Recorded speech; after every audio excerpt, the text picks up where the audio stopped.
Bonjour et bienvenue à tous dans le studio des experts. Alors pendant une heure, nous allons passer en revue l'actualité de la semaine. Alors nous allons parler de trous, de crises, de chômage, de migrants, entre autres. Pour analyser et commenter tout cela, des invités politiques et des experts.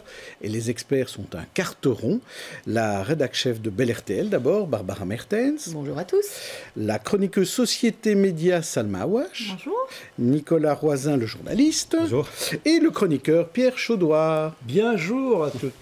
Bientôt 3 mois donc après l'appel du 19 juin, les gouvernements ont fait leur rentrée cette semaine. Et pourtant, rien n'a changé en leur sein, en tout cas à Bruxelles et au gouvernement de la Fédération Wallonie-Bruxelles. Par contre, au sein du CDH, ça tangue. Il y a eu de mauvais sondages, Joël Milquet quitte le navire bruxellois et Hervé Doyen critique la ligne wallonne du CDH. C'était mardi, dans l'interview. Je pense que ce qui s'est passé, c'est une, comment vais-je dire ça, c'est une révolution très wallonne. Voilà.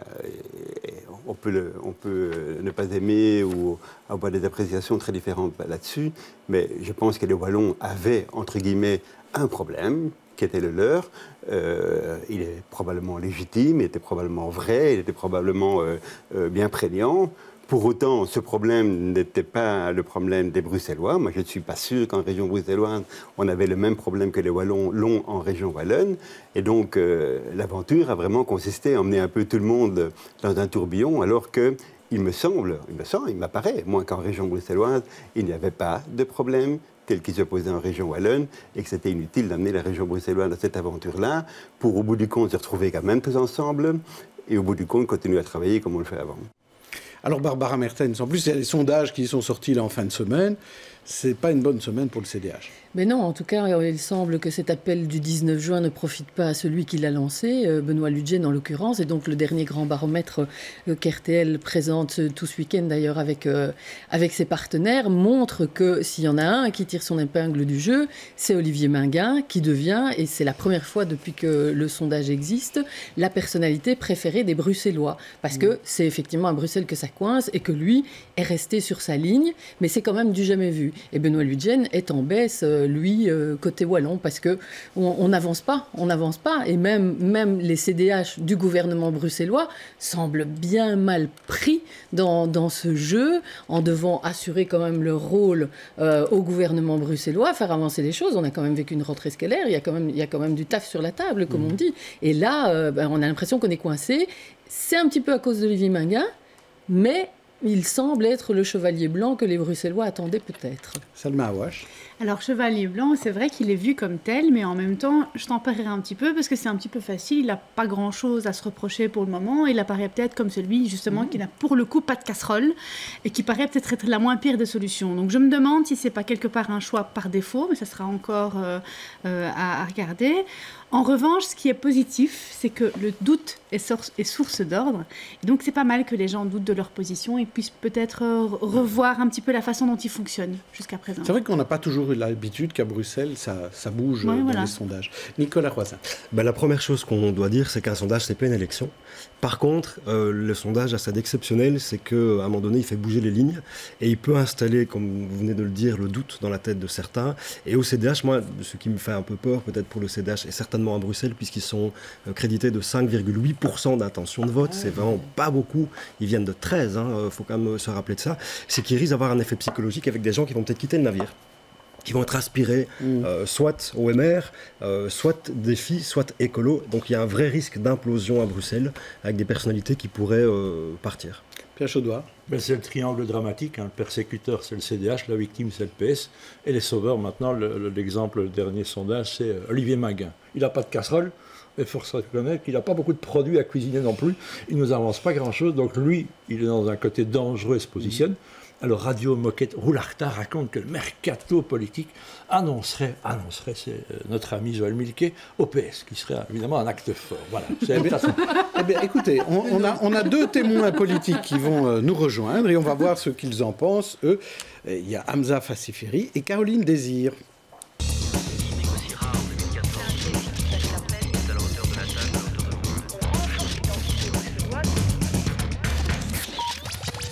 Alors, Caroline Désir, nouvelle chef de groupe du PS au Parlement bruxellois, échevine à Ixelles.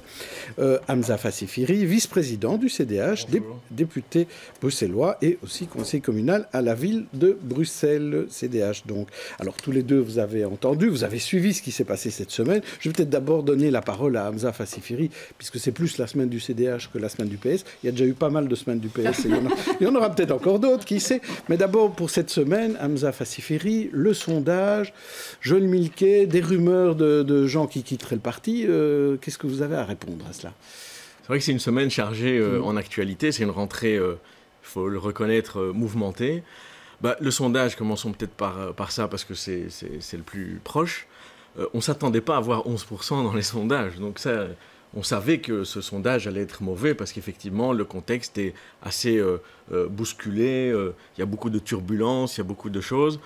Mais il ne faut pas regarder le sondage comme si c'était une vérité absolue, comme si c'était ce que les citoyens allaient décider à un moment, le jour du vote où ils choisissent les futures tendances politiques qui forment les majorités.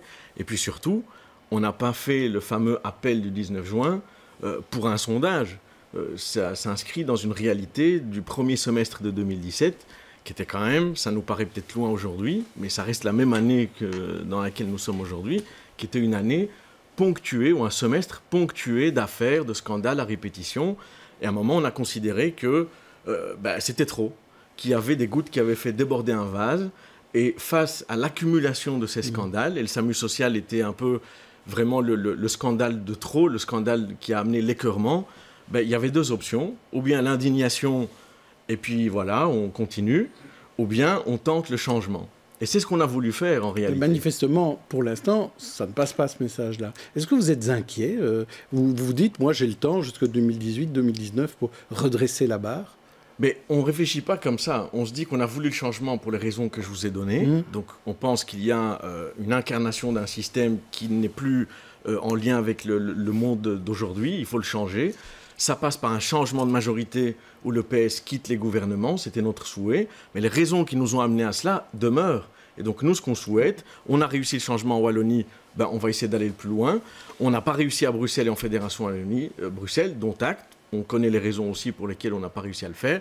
On va essayer quand même de changer les comportements, d'améliorer le fonctionnement et d'aller le plus loin possible dans la gouvernance pour éliminer toutes ces mauvaises pratiques du monde politique. Alors, Caroline Désir, on voit que le CDH continue à taper sur le PS. Et pour vous, sur le PS, on dit qu'il y a un système qui était mauvais, qu'il faut le changer. C'est important, juste. Oui. C'est pas un problème avec les valeurs socialistes ou avec la vision du monde que le PS peut défendre. C'est un problème avec une occupation trop longue du pouvoir par un parti qui mène à des dérives. C'est ce que je disais à peu près. Caroline Désir, le sondage n'est pas meilleur pour le PS. Non, mais nous non plus, on ne s'attendait pas tellement à un bon sondage. Il faut être très clair. Il ne faut pas se mettre la tête dans le sable. On a vécu des scandales, n'ayons pas peur des mots.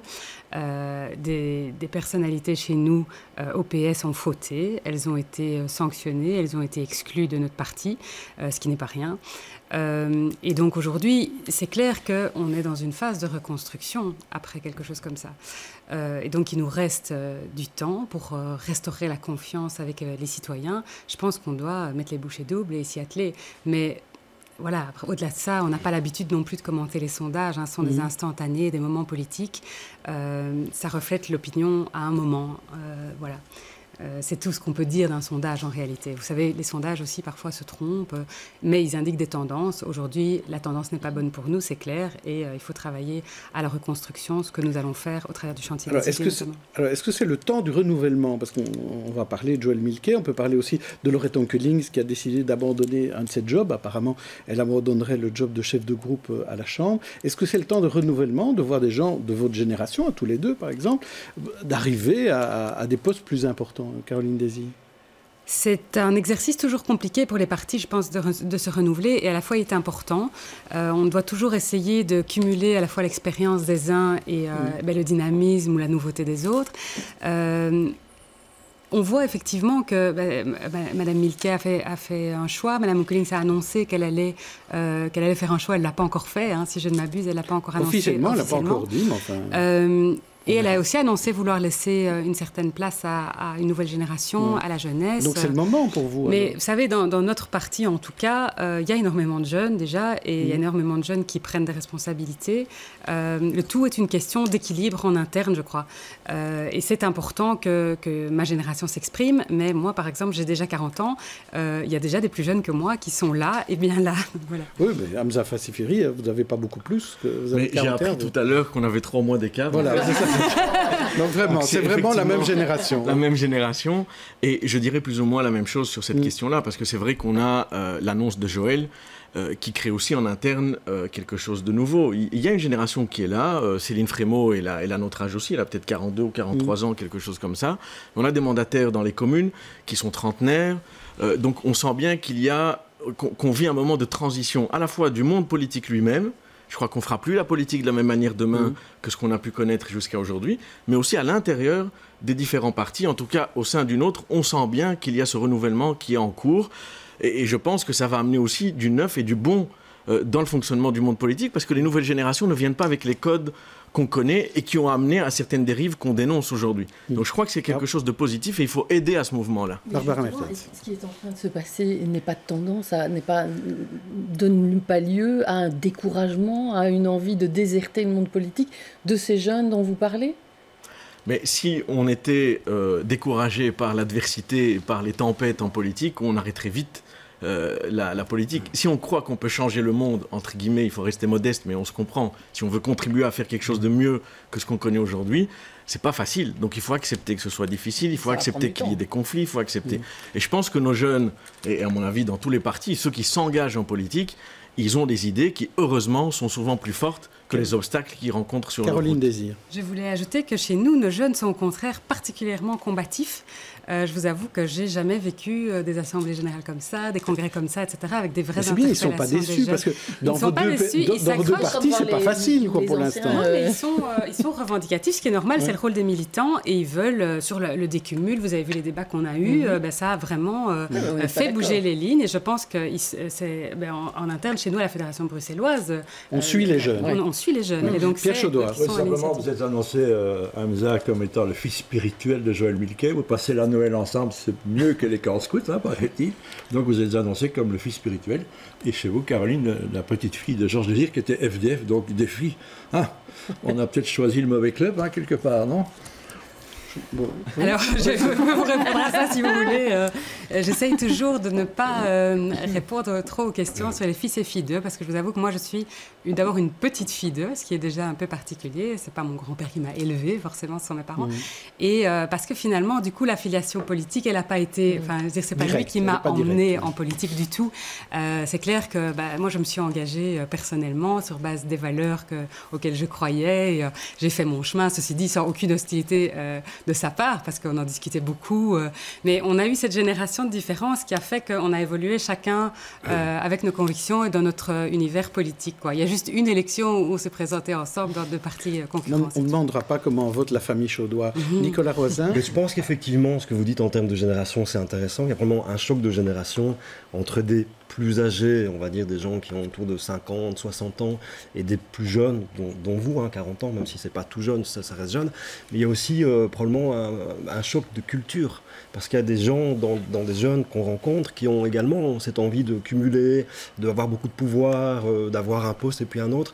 Donc ce n'est pas qu'une question d'âge. C'est une question aussi de culture politique. Jusqu'où je suis prêt à me mettre réellement en danger au service du citoyen, ou est-ce qu'à un moment donné, c'est les citoyens et par leur vote qui vont me servir pour une carrière politique. Voilà, je pense que résumer uniquement, dire c'est une question d'âge, c'est un peu facile. Je crois que c'est vraiment la culture. J'ai envie ou pas de donner ma personne pour quelqu'un. Salma Awash et après Hamza Fassifiri clôturera ce sujet. Question peut-être un peu ouverte. Est-ce que vous pensez qu'il faudrait limiter le temps en politique ? L'investissement, les mandats. À un moment donné, dire ok, là j'ai fait mon chemin, j'ai fait ce que j'avais à faire, j'ai peut-être passé trop de temps là-dedans, il faut que je parte. Et si je ne veux pas partir, qu'on me dise qu'il faut que je parte, grosso modo. Je vais faire le lien entre les deux remarques, parce qu'il y a un lien à faire. Et pour répondre très clairement, ce que je pense personnellement, parce que le débat est ouvert chez nous, pour les mandats exécutifs, je pense que oui. C'est-à-dire qu'à un moment, il faut dire si vous êtes ministre ou bourgmestre ou échevin, c'est-à-dire que vous êtes aux manettes de la réalisation des choses, je pense que ce serait sain de limiter le nombre de mandats dans le temps. Quand on est élu dans un parlement ou dans un conseil communal, je pense que là, par contre, c'est le citoyen qui choisit qui il envoie. Et donc, pour moi, il n'y a pas lieu de limiter dans le temps, parce que si le citoyen pense que cette personne porte sa voix au parlement ou au conseil communal et qu'il le fait bien, pourquoi il ne continuerait pas à le faire? Ici, c'est un autre travail, le Parlement, que le travail gouvernemental ou exécutif. Donc, sur cette question-là, voilà ma position. Et je fais le lien, si je peux encore juste 30 secondes. Oui, ce n'est pas qu'une question d'âge, c'est une question de culture. Mais au-delà de dire cumul, carrière, etc., je crois que c'est la manière de faire de la politique carrément qui est en train de changer générationnellement. On ne veut plus des partis comme ils fonctionnaient avant. On veut qu'il y ait plus d'ouverture. Quand je dis on, c'est ce que moi je ressens de mes contacts et de mes lectures et de mon observation de la vie dans notre société. On a envie d'avoir de l'oxygène dans notre démocratie, d'avoir plus de participation, d'implication des citoyens dans la décision, dans le processus de décision. Et donc, il faut refabriquer quelque part le monde politique pour que tout cela devienne possible. C'est peut-être ça qu'on est en train de vivre et qui n'est pas facile à réaliser. Il faudra peut-être une transition de quelques années. Caroline Désir. Je pense qu'il faut limiter les mandats dans le temps parce que je crois qu'on doit pouvoir... on n'arrive pas toujours à se réinventer aussi quand on a fait 2 mandats dans une même fonction. Je dis pas qu'on ne peut pas faire des longues carrières politiques, mais pourquoi pas alors faire l'échelon local et puis... changer de responsabilité. Voilà, je pense que c'est important parce que quand on est toujours dans les mêmes responsabilités, il y a un moment où on ne peut pas éternellement réinventer la roue, quoi. Je crois que ça, il faut être conscient de ses propres limites. Par rapport aux jeunes ou à ceux qui exercent le pouvoir, je pense qu'on l'a très bien vu chez nous dans le débat sur le décumul intégral, donc, que des jeunes nous interpellaient très très fort, mais aussi des militants plus âgés. En fait, ça n'est pas qu'une fracture générationnelle. Et je crois que c'est très vrai que nous avons évolué en politique dans cette conception-là du pouvoir. Et donc, on doit aussi pouvoir la remettre en question. Je vous le dis, alors que je cumule actuellement à fonction d'Eschwine et à fonction de député régional. Aujourd'hui, on doit entendre le message que ça n'est plus ce que les citoyens veulent. Ils veulent qu'on exerce chacun une fonction et qu'on s'y consacre à 100%. C'est un changement de paradigme pour nous, mais surtout dans notre génération, je crois qu'on doit pouvoir prendre la balle au bond et se dire on va faire de la politique différemment à partir de maintenant. C'est pas grave, on mettra nos compétences au service de nos partis autrement et on se réinventera. Caroline Désir, pour faire le lien avec notre sujet suivant, on a appris cette semaine que ce serait Faouzia Riche qui allait prendre la place d'Yvan Mayer à la tête de Vivaquois. Est-ce que c'est une bonne idée de demander à une Eschwine qui a déjà beaucoup de responsabilités d'aussi devenir présidente de Vivaquois? Alors, d'après mes informations, bon, d'abord, c'est une intercommunale, donc il faut quelqu'un qui soit issu du conseil communal, hein, ça c'est évident, donc on ne peut pas choisir n'importe qui, il faut déjà un mandataire. Et d'après ce que j'ai entendu, elle démissionnerait d'autres responsabilités à Ivry. Voilà. Et donc, effectivement, il ne faut pas cumuler toutes les charges sur la tête d'une même personne. Maintenant, il a fallu attendre, évidemment, un nouveau conseil communal pour présenter sa candidature et le prochain CA de Vivaquois pour la valider. Oui, okay. Eh bien, donc, parlons de Vivaquois, mais tout à fait dans un autre style, parce que là, on ne va pas parler de l'institution Vivaquois, de ses fusions et autres, mais de ses conduites et de ses équipements, semble-t-il, vétustes, et de ses trous à répétition. C'était jeudi matin, reportage de David Courrier et Anna Lawan. Le trou est impressionnant. Il était 10h30 ce matin, chaussée de Louvain, quand la route s'est brusquement effondrée. En cause, la rupture d'une grosse canalisation d'eau située entre la chaussée et un tunnel ferroviaire. Cette conduite a lâché, drainant avec elle d'énormes quantités d'eau qui ont envahi les voies et qui en plus ont fait tomber la voûte du tunnel ferroviaire, donc ici derrière, avec d'énormes quantités aussi de pierres qui ont été drainées. Et le résultat est saisissant. Un amas de pierres et de boue qui s'étend sur les rails et sur une distance de plus de 200 mètres. Aussitôt, un important dispositif a été déployé. Pompiers, service de Vivaquois, le ministre Belot est même descendu sur place et la commune de Saint-Josse, bien sûr. Il a fallu évacuer le bâtiment qui abrite la Jazz Station dont la stabilité était menacée, ainsi que la crèche juste à côté. Les enfants ont été accueillis dans les autres crèches communales. Et alors tous les logements qui étaient au-dessus, nous les avons aussi évacués au centre de crise. Il y a un centre de crise qui accueille les habitants à la salle Guy Cudel et nous avons prévu là-bas tout un accompagnement social. Quant à la circulation des trains, elle est fortement perturbée, on s'en doute. Tout le trafic a immédiatement été interrompu entre la gare du Nord et Bruxelles-Schuman. Les trains hissés pour Namur-Luxembourg sont détournés par Louvain. Les omnibus, eux, partent du quartier Léopold. Les usagers de la SNCB peuvent prendre gratuitement les transports de la STIB pour se rendre dans les différentes gares bruxelloises. La SNCB et la STIB invitent les nafteurs à consulter leur site, car la situation risque bien de durer plusieurs jours. Alors, de nouveaux trous dans Bruxelles, Pierre Chaudouard. Oui, des petits trous. On parlait de mauvaise conduite chez Vivaqua, oui. C'est le cas. Hein. Donc maintenant, il y a un trou ici, dont on a beaucoup parlé, chaussée de Louvain, mais il y en a un peu partout.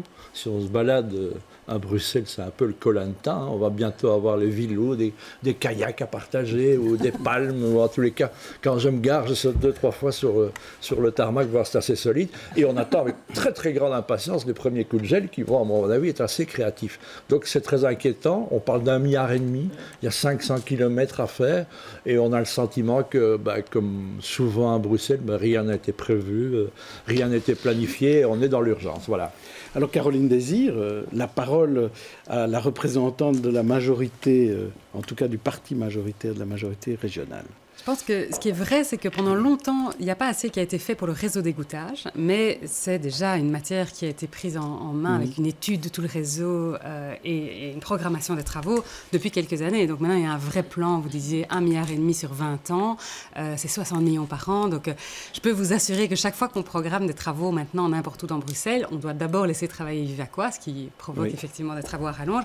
Et donc, ils sont au travail. Mais ici, ce qui se passe, et c'est vraiment une catastrophe, hein, on a vu la taille du cratère, etc. Ici, ce qui se passe, c'est pas dû au réseau d'écoutage, c'est une canalisation, donc c'est un autre problème en plus. Voilà, donc ici, c'est quelque chose d'exceptionnel. Par ailleurs, effectivement, sur le réseau d'égout, il y a du travail, il est en cours, et c'est un travail de longue haleine. Hein. Je veux dire, on peut peut-être un peu comparer au phénomène des tunnels, hein. C'est des matières qui n'ont pas été... C'est ça qui est inquiétant. On a un gros rattrapage à faire. C'est ça qui est inquiétant, c'est qu'on a un petit peu l'impression qu'on va vivre la même chose avec ces conduites, ce réseau d'égouttage, qu'avec les tunnels. Manque de prévention, manque d'entretien, et donc c'est au moment où les panneaux de béton tombent sur les voitures et où les routes s'éventrent qu'on se dit il y a un problème, il faut le régler. Sauf qu'ici, je vous dis, ça fait déjà vraiment plusieurs années que l'étude de tout le réseau d'écoutage et voir ce qu'il y avait à faire comme réparation ont été faits, et le programme est établi, les budgets sont prêts. On a mieux prévu que les tunnels. On a mieux prévu, mais ça prend du temps. On a lancé un plan, mais ça prend du temps et ça coûte cher. Hamza Fassifri, est-ce qu'il faudrait faire une commission, comme on a fait pour les tunnels? Est-ce qu'on a fait une commission sur les trous? Donc c'est vrai qu'il y a sous le sol bruxellois différents types de tuyaux. Il y a ceux qui transportent l'eau potable qui arrivent dans nos maisons, dans les robinets, puis il y a ceux qui transportent les eaux usées et qui vont dans les stations d'épuration. Ici, celle qui a causé le problème ici, c'est vrai que ça fait très mauvais genre. Il faut aussi avoir l'honnêteté de le reconnaître. La capitale de l'Europe, qui a des trous un peu partout, c'est compliqué. Mais ici, c'est la canalisation d'eau qui sont en fait en bon état, mais qui ont un certain type de tuyauterie. Donc, vous voyez que je suis devenu spécialiste de sujet pour venir ici. Et donc, il y a un certain nombre de changements, mais qui ne sont pas dus à la vétusté et qui ne sont pas des problèmes, en fait. C'est un accident. C'est un accident. Non, c'est un accident. Ça peut arriver. Mais il y a les tuyaux d'égout. Ceux-là sont vétustes. Et ceux-là, effectivement, il y a un plan qui est prévu depuis un certain temps pour les remplacer progressivement, les 500 km. On ne peut pas les faire en une fois. Donc ça, il faut quand même... on n'a pas l'argent pour le faire en une fois. Et puis Bruxelles serait immobilisée longtemps si on devait le faire en une fois. Donc allez-y. Donc il y a 1,5% de la totalité du réseau qui est faite chaque année et qui est mis... 25 ans. Ça prend du temps, effectivement. On espère qu'il n'y aura pas trop d'accidents d'ici là. Ça prend du temps. Ce que je voudrais juste ajouter sur cette question-là, c'est qu'il y a un plan de gestion de l'eau qui est porté au gouvernement bruxellois, par Céline Frémaux d'ailleurs, qui a l'eau dans ses compétences. Qui est toujours ministre, hein. Qui est ministre de l'eau. Témoin d'un doute, elle est toujours au gouvernement. Et non seulement elle est ministre au gouvernement en charge de l'eau, mais elle est très active sur le sujet. Il y a un plan de gestion de l'eau à Bruxelles qui a été validé en janvier 2017, qui prévoit de faire toutes ces choses-là de manière beaucoup plus durable que ce qui a été fait à l'époque. Et donc, par exemple, plutôt que de faire des bassins d'orage pour prendre l'eau de pluie qui tombe, on va essayer de faire de l'infiltration pour que ça rejoigne des rivières, pour qu'il n'y ait pas tous ces problèmes un jour de béton qui casse, de tuyauterie qui rouille et des choses de ce type-là. Donc il y a un plan de gestion de l'eau qui a été validé et qui est en train d'être mis en œuvre et qui devrait, à moyen terme, améliorer de loin et largement ce type de situation. En vous entendant, et en entendant aussi les problématiques de métro, on doit attendre aussi quelques années, on a peut-être intérêt à quitter Bruxelles pendant 25 ans et à revenir dans 25 ans et ça va être super. Nicolas Roisin. Oui, moi ce que je voulais dire par rapport à à tout ça, que ce soit les tunnels, le métro, les trous, les chaussées. Enfin, d'abord, c'est très compliqué en termes de mobilité quand on n'a pas le choix que de prendre sa voiture à Bruxelles. Enfin, ça, il faut le savoir. Pour l'économie, etc., c'est vraiment très compliqué. Mais ça pose un problème pour les bus aussi. Mais oui. Ah oui, non, bien sûr. Mais ça fait très mauvais genre. Et moi, j'ai envie de dire aux politiques, pourquoi est-ce que vous n'expliquez pas qu'il y a des choses qui sont faites? Parce que nous, on est lambda dans notre voiture, on est en train de râler, ou alors les gens qui sont délogés pendant une journée ou deux, peut-être un peu plus. Il faut expliquer à ces gens-là que non, on n'est pas vraiment des pieds nickelés, on a pensé à des choses, on a l'impression ici que ça part à volo, et qu'il n'y a personne... Ah oui, j'ai même pas fait attention. Et qu'il n'y a personne vraiment qui s'en occupe. Donc là, il y a un vrai problème en termes de politique, de communication. Est-ce qu'on peut mieux communiquer là-dessus, Caroline Désir? Écoutez, moi, personnellement, je passe beaucoup de temps à communiquer sur ce genre de choses, puisque je suis échevine de la mobilité, et donc bien que souvent les travaux et les problèmes de mobilité ne concernent pas directement mon échevinat, mais je suis amenée à répondre à des citoyens énervés qui ne savent plus traverser XL, etc. Et je les comprends, parce que finalement, c'est une couche de plus de stress dans leur vie, ils ont plein d'autres problèmes, et voilà, et tout le monde est énervé quand il y a des embouteillages.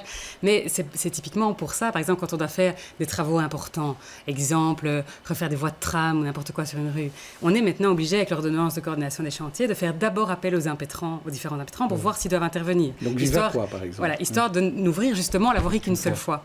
Et par exemple, Vivaquois, quasiment partout doit intervenir à cause de ce plan, évidemment, de réfection des égouts. Et du coup, ce sont des travaux, vous avez déjà vu des travaux Vivaquois, quand ils doivent refaire des égouts. C'est vraiment c'est un chantier à ciel ouvert où les voiries sont carrément coupées. Et donc ça se rajoute au délai normaux, je dirais, de travaux. Donc, c'est pas des choses qui sont faciles à expliquer. Donc, on peut expliquer tout ce qu'on veut quand il y a 18 mois de travaux dans une rue et que les gens doivent se taper ça toute la journée dans leur voiture. Ils sont énervés, on peut les comprendre. Mais ça part aussi, sans doute, d'un désinvestissement. C'est exactement comme les tunnels, qui est historique en réalité. Qu'aujourd'hui, on doit subir ce rattrapage. C'est pas pour ça que rien n'est fait. Donc, si vous habitez Chaussée d'Ixelles, vous savez à qui vous pouvez écrire. Hamza Fassifiri, un petit mot. Oui, un mot sur la com. Effectivement, on peut toujours améliorer la communication. Il faut peut-être rassurer celles et ceux qui nous regardent pour dire que c'est pas un problème qu'on découvre parce que la chaussée s'est affaissée, chaussée de Louvain. Heureusement, ça fait quelques années qu'il y a ce qu'on appelle un screening, donc on est en train de passer en revue kilomètre par kilomètre, et donc mètre par mètre, tous les égouts de Bruxelles pour avoir exactement l'état de santé de chacun et planifier les travaux. Une des nouveautés, par contre, qui est annoncée d'ici la fin de l'année, mais qui ne date pas non plus d'aujourd'hui, mais qui sera mise en œuvre d'ici la fin de l'année, c'est que dorénavant, c'est le gouvernement qui décidera des plans d'investissement, et plus Vivaquois. Donc, misère. Ça veut dire que les priorités seront décidées par le gouvernement, qui va donc en assumer la responsabilité, avec quand même un intérêt pour le citoyen. C'est que le citoyen peut sanctionner le gouvernement plus facilement qu'il ne peut sanctionner une intercommunale où la dilution de la responsabilité est un peu plus importante. Donc, il y a des choses qui bougent et il y a des choses qui vont dans le bon sens pour améliorer la responsabilité, donc le contrôle plus direct du citoyen. Alors, je vais vous demander maintenant à tous les deux de suivre cette nouvelle séquence maintenant qui a quelques mois, qui s'appelle Tête d'affiche, où je vous présente des visages qui ont fait l'actualité, 4 pour chacun.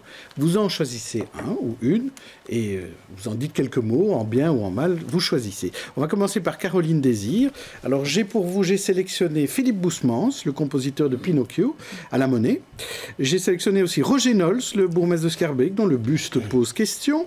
Fons, le poisson rouge que l'on loue pour se relaxer dans un hôtel à côté de l'aéroport. Et le prix Nobel, Aung San Suu Kyi, qui nie les massacres de la minorité Rohingya en Birmanie. Alors, qu'est-ce que vous allez choisir? Est-ce que c'est le compositeur Bousmans, Nols, Fons ou Aung San Suu Kyi? Je vais peut-être choisir Nols parce que j'ai suivi la polémique qui avait été initiée par le MRAX. Je vais peut-être vous laisser introduire votre sujet si vous le souhaitez. Allez-y. Et j'ai vu aussi la réaction du bourgmestre Claire Failly. Et je trouvais que c'était un débat intéressant parce que finalement, donc le MRAX demande au bourgmestre de supprimer ce buste de Roger Nols qui, on sait, a des positions racistes, a créé un guichet séparé pour les étrangers à la maison communale, etc. Et Bernard Claire Failly qui dit « J'ai combattu la politique de Nols à l'époque et pourtant je ne souhaite pas faire disparaître ce buste parce que ceux qui font disparaître des traces de l'histoire, c'est dans les régimes communistes, etc. » Et donc je trouvais que le débat était vraiment un beau débat, c'est intéressant. Et moi ça m'a fait penser, j'ai vu aussi d'ailleurs les pétitions contre le buste de Yvan Mayer. Je me suis dit finalement... pourquoi est-ce qu'on fait encore des bustes comme ça? Est-ce qu'on n'est pas... Est-ce que ça n'est pas... Il n'y aura pas de buste Caroline Désir. Chez nous, il y a des bien portraits de bourgmestres, etc. Mais est-ce qu'on n'est pas dans quelque chose qui est un petit peu dépassé, finalement, désuet? Autant laisser des traces du passé, c'est important, évidemment, mais consacrer maintenant des montants pareils à faire des bustes, c'est peut-être quand même un peu... On va passer au visage de la semaine pour Hamza Fassifiri. On commence avec un footballeur, Romelu Lukaku, qui a qualifié la Belgique pour le mondial de 2018. Charles Baudelaire, qui a craché sur la Belgique, mais qui a droit à son exploit à Bruxelles. Kim Jong-un, qui joue avec le feu et le nucléaire en Corée du Nord. Et l'homme d'affaires sulfureux Stéphane Jourdain, qui lui est pourchassé par le parquet de Bruxelles. Alors, qui choisissez-vous? Le footballeur, le poète de Corée du Nord ou le poète du Jardin d'Annevoie? Alors la dernière fois, j'avais choisi déjà un footballeur, donc je ne vais pas le choisir cette fois-ci, même si c'était une belle prouesse, et donc il faut quand même saluer, ça fait toujours du bien au pays. Qu'est-ce que vous choisissez? Je choisis le poète, je choisis Baudelaire, parce que c'est vrai qu'à Bruxelles, on valorise peut-être pas assez tous ces grands noms de l'art en général, que ce soit la littérature, que ce soit... beaucoup d'ailleurs d'auteurs de cette époque venaient à Bruxelles se réfugier, trouver refuge pour créer librement à Bruxelles, et je trouve qu'on ne valorise pas assez. Donc je voudrais, en tant que membre de l'opposition de la ville de Bruxelles, saluer quelque chose que la majorité a fait, c'est mettre à l'honneur Baudelaire dans le cadre d'une exposition où effectivement on va y découvrir que ce grand poète en fait est venu à Bruxelles déjà pour fuir Paris où il y avait toute une série de misères, notamment des dettes qu'il n'arrivait plus à payer et puis des poursuites sur les écrits qu'il osait publier et qui n'étaient pas bien reçus par les Parisiens de l'époque. Et puis il est venu ici, la ville de la liberté, et il a été complètement déçu parce qu'il n'a pas trouvé ce qu'il espérait. La liberté, oui, mais pas le confort de vie, pas le soutien, etc. Donc ça vaut la peine de découvrir cette histoire-là. Alors, ne vous trompez pas, on parle bien de Charles Baudelaire et pas encore des migrants, c'est plus tard, mais eux aussi demandent l'asile et il y a peut-être des poètes parmi eux, on en reparlera. Alors d'abord le chômage, je voudrais qu'on parle du chômage. Il est en baisse à Bruxelles depuis plusieurs mois, le chômage au niveau global, le chômage des jeunes aussi, mais il reste toujours élevé. Le ministre Gozouin est confiant, même s'il reste des problèmes spécifiques à Bruxelles. En région bruxelloise, la population active, le nombre de personnes qui viennent sur le marché du travail est 3 fois plus important que ce qu'on constate en Flandre et en Wallonie. Une croissance de 3,1% de la population active. Ça veut dire que faire diminuer le chômage dans ce contexte-là, c'est déjà une prouesse. Et on y arrive. Premier problème, c'est absorber cette croissance de la population active. Deuxième problème, c'est une réalité, je le dis depuis plus de 11 ans, suite au bouquin que j'ai écrit, Le défi social, c'est le problème de la qualification qui est ressenti dans la plupart des grandes villes où on a des taux de chômage importants. Le taux de chômage qu'on connaît à Bruxelles est à peu près similaire à ce qu'on a à Anvers, à Gand. Il est moins élevé que ce qu'on a à Charleroi et à Liège. Ce sont des phénomènes urbains de poche de pauvreté et de sous-qualification. Et ça, c'est le problème de l'école, d'où la nécessité aussi de ne pas mettre cul par-dessus tête la Fédération Wallonie-Bruxelles. Alors, l'école, la solution au chômage à Bruxelles? En partie, c'est une solution parce qu'il y a un moment où il faut quand même partir sur des lois de l'offre et de la demande. Je veux dire, si on qualifie des gens qui ne sont pas, dont les entreprises n'ont pas vraiment besoin ou ce n'est pas exactement le besoin qu'elles expriment, c'est un peu normal qu'elles ne les emploient pas. En revanche, il y a aussi la qualité de l'enseignement, le fait d'avoir des étudiants qui sont de plus en plus autonomes et qui réfléchissent et qui peuvent se prendre en charge. Mais il y a aussi quelque part la compétitivité des entreprises qui n'ont peut-être pas forcément envie d'engager parce que ça coûte cher, parce qu'elles-mêmes ne sont plus si compétitives que ça sur le marché international ou sur le marché local. Puis il ne faut pas oublier qu'à Bruxelles, on a une offre de formation qui est plus conséquente. Donc on vient étudier à Bruxelles, on a peut-être envie d'y rester aussi, ce qu'on n'a pas dans d'autres villes. Donc je pense qu'il faut tempérer, ce n'est pas qu'un problème de formation, c'est un problème de formation, entre autres.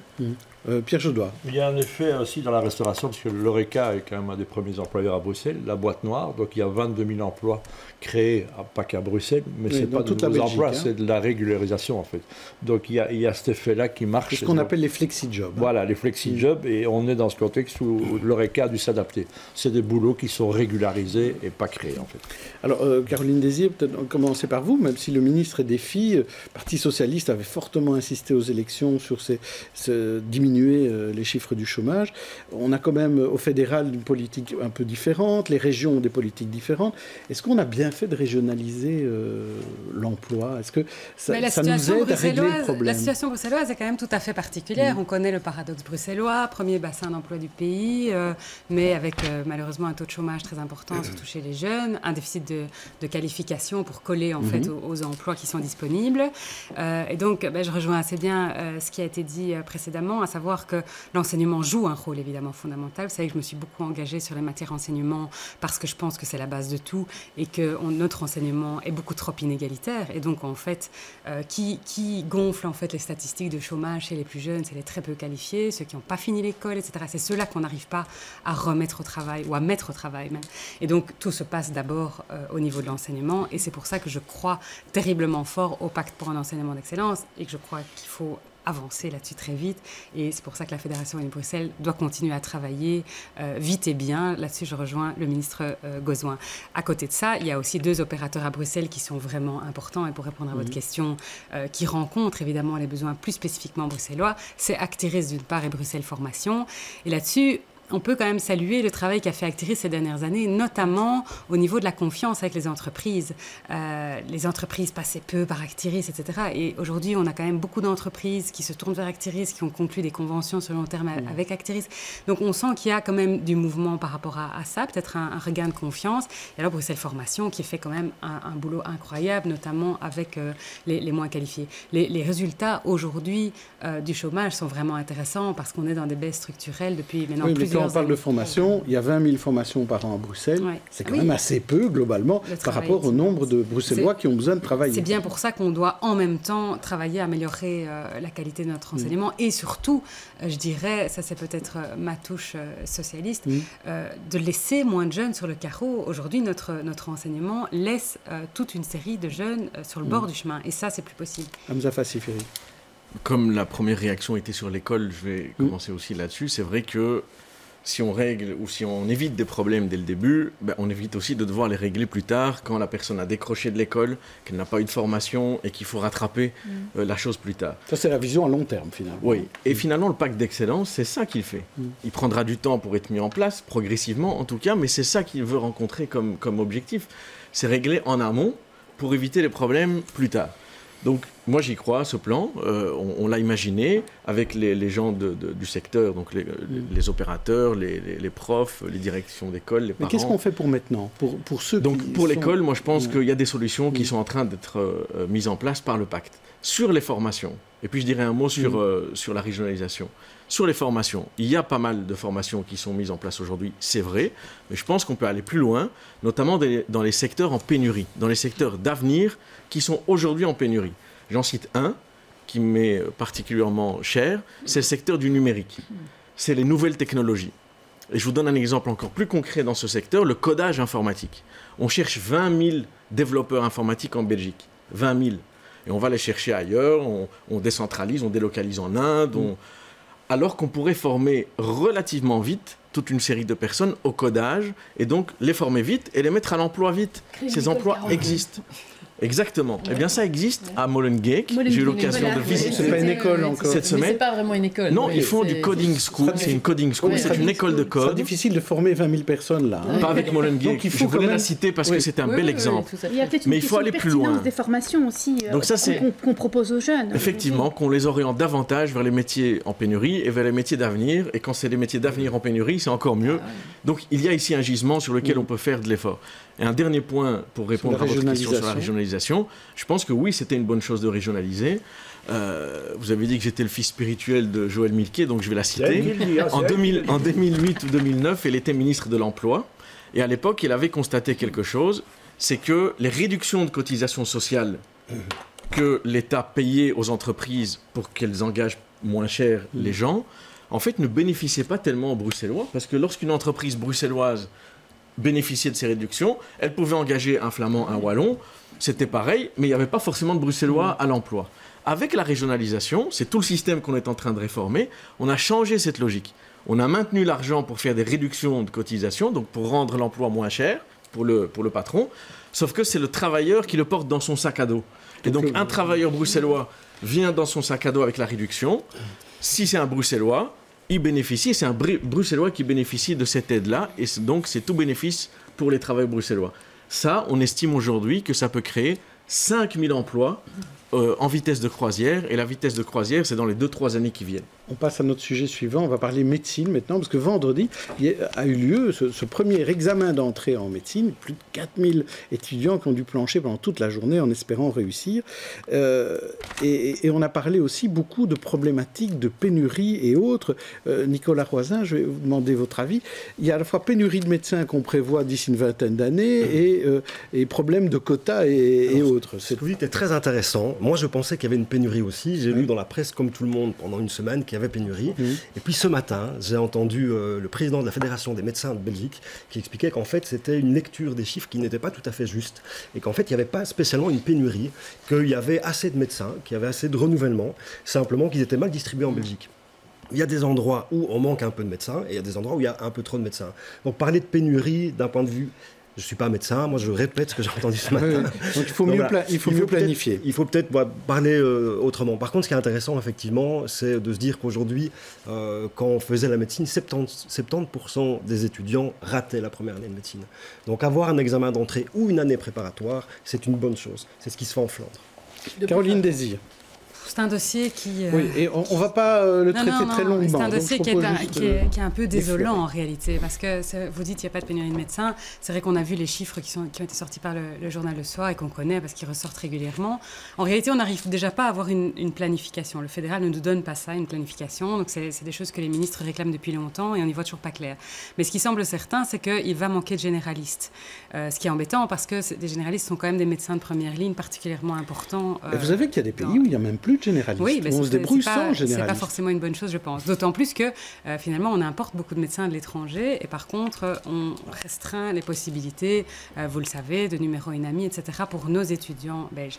Par ailleurs, sur l'examen qui a eu lieu vendredi, il y a aussi beaucoup de choses à dire puisqu'on est dans un système avec une insécurité juridique totale, avec les reçus collés, vous connaissez, 1000 étudiants qui parfois ont réussi leur première année, qui ont fait une première session en juin, une deuxième session en septembre, et qui doivent se retaper un examen d'entrée pour peut-être valider le résultat, peut-être pas, ou bien peut-être avoir perdu tout à fait un an. Franchement, les étudiants qui sont dans cette situation, ils sont désespérés. Vous avez entendu les témoignages des uns et des autres. Donc, c'est pas une situation idéale, c'est vraiment le moins qu'on puisse dire. Alors, j'entends, il y avait beaucoup d'échecs avant en première Candie, c'est le cas dans toutes les facultés.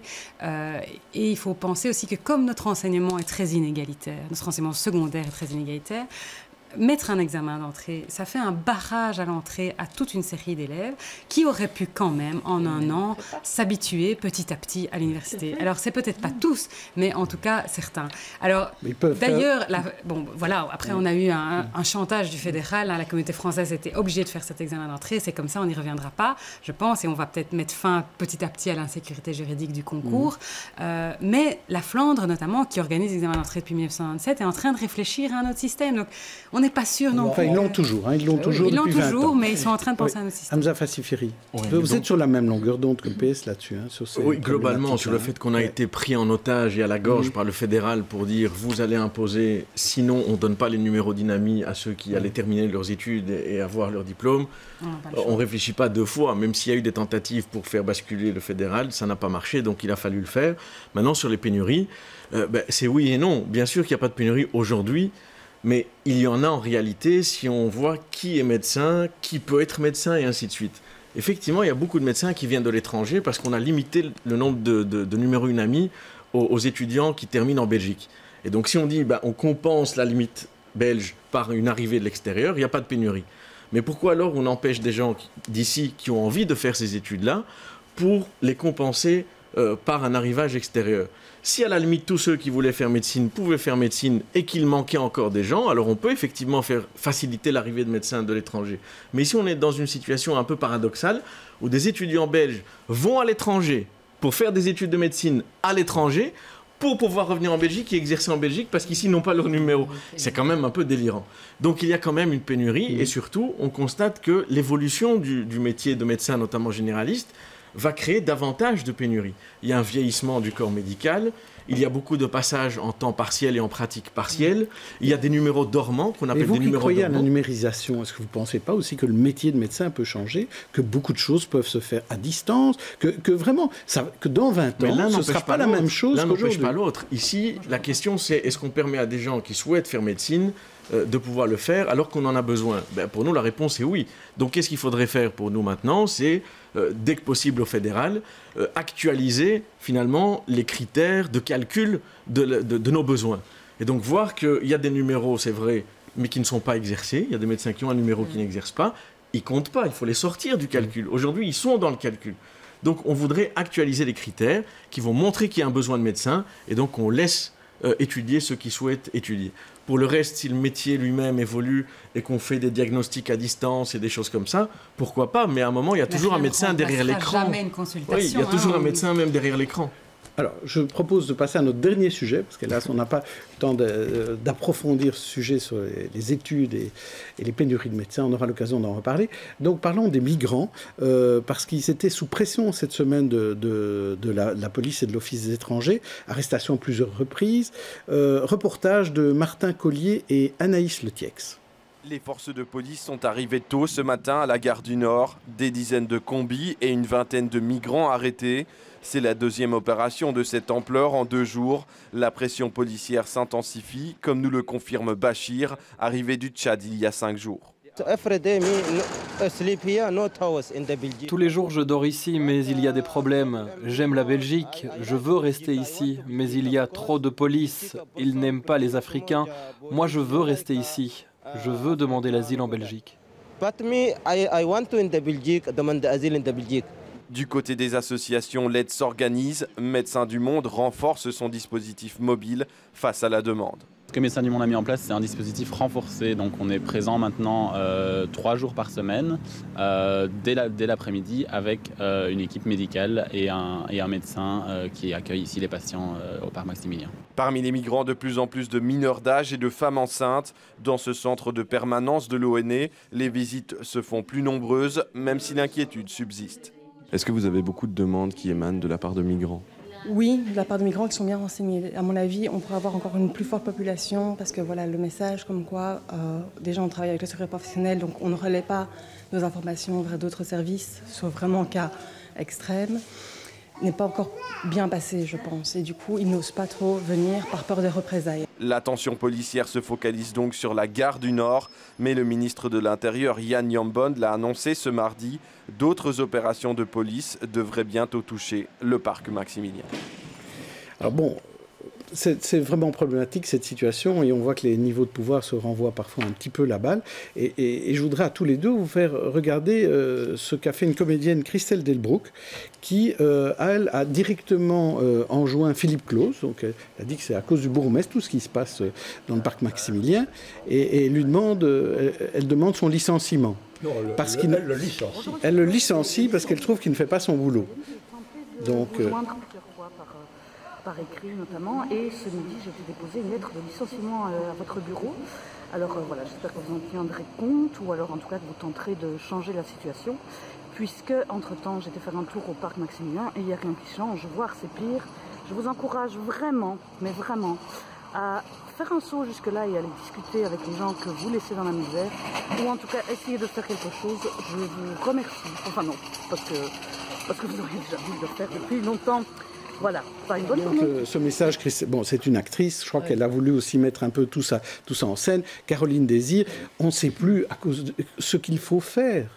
Et qui peut faire vraiment quelque chose? Le problème, c'est que les communes, dans ces cas-là, sont toujours un peu le dernier maillon de la chaîne sur qui on retombe. Mais on le voit ici, le bourgmestre devrait tout faire. C'est pas possible, évidemment. On est dans un État fédéral.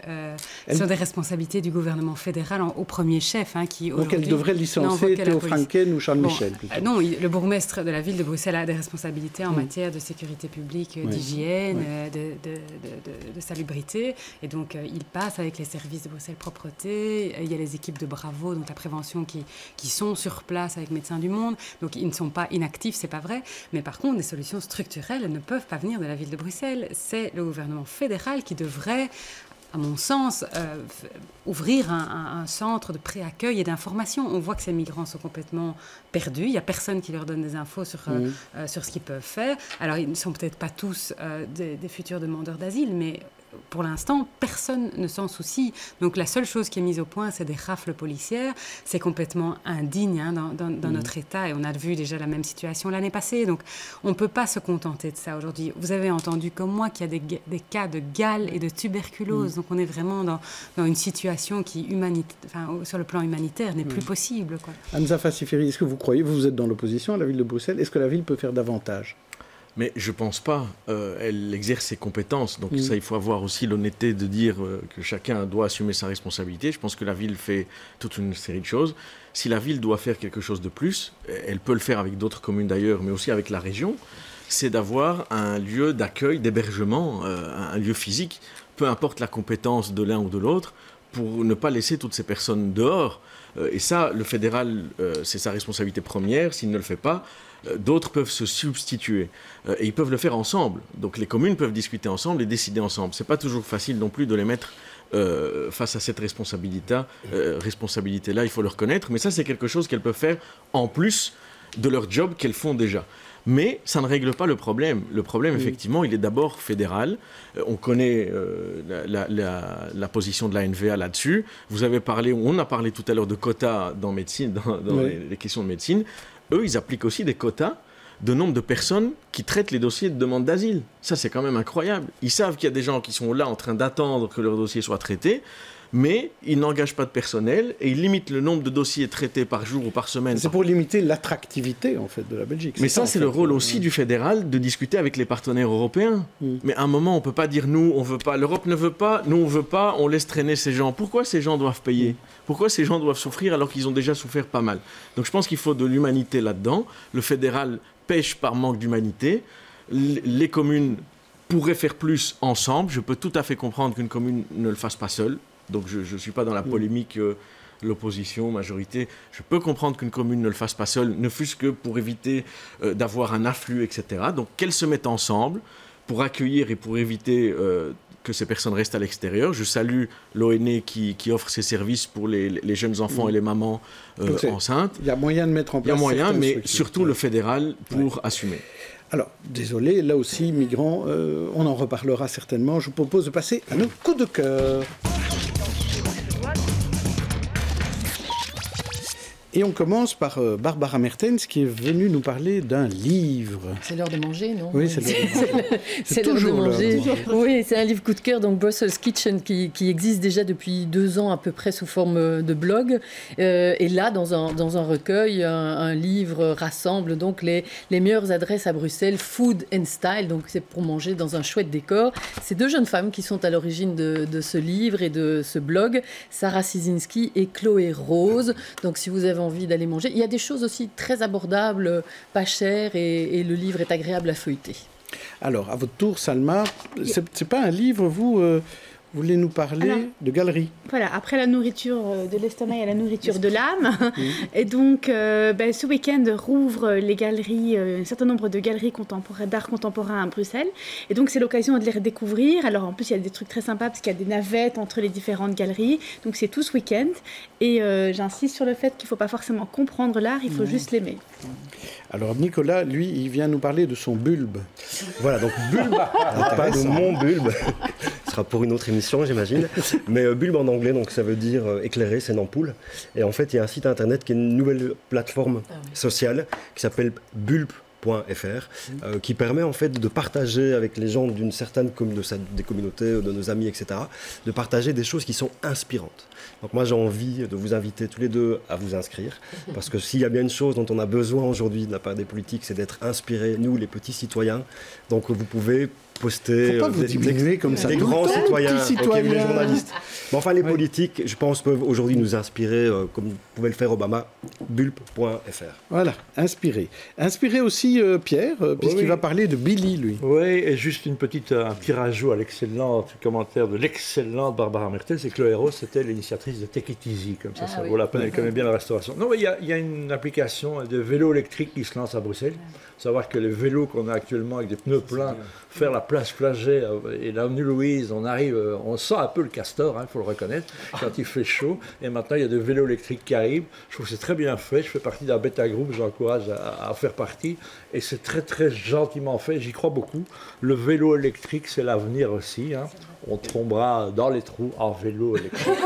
Alors, ça s'appelle comment? Billy Bike. Billy Bike. Alors, ça fonctionne déjà en verse. Alors, quelques secondes, Caroline Désir, si vous avez une idée pour nos téléspectateurs dimanche, une sortie ou un livre. Non. Une idée dimanche, si. Oui, il y a la première édition de 10 Miles d'Ixelles, donc une première course urbaine dans ma commune. Vous allez courir? Oui. Ah ben, je vais faire 5 miles, 8 km. Vous allez faire la moitié, c'est déjà pas mal. Hamza Fassiferi, vous Alors, de sortie, je n'ai pas comme ça, mais il y a un livre que j'ai adoré cet été, Le Tour du monde du roi Ziblin, Jean-Christophe Ruffin. Un roman extraordinaire d'il y a 2 siècles. C'est une histoire vraie en plus. C'est un personnage incroyable qui a fait le tour du monde vraiment, qui a une vie d'aventure. Vraiment, ça vaut la peine de lire. C'est très bien écrit et ça nous emmène loin de notre quotidien. De grisaille de rentrée. Et moi, un rapide coup de cœur pour terminer. C'est un livre sur une saga, la saga du mensuel Actuel qui fit les beaux jours des bobos et des branchés des années 70-95. C'est un membre d'Actuel qui raconte les coulisses de ce magazine, qui a réinventé le journalisme du réel en racontant ce que l'on voit plutôt que ce que l'on analyse. Patrice Van Hersel qui a écrit l'aventure d'Actuel tel que je l'ai vécu, c'est chez Albin Michel. Merci à tous, invités, chroniqueurs. On se retrouve samedi prochain et lundi, je recevrai dans l'interview Fabien Minguin. Au revoir.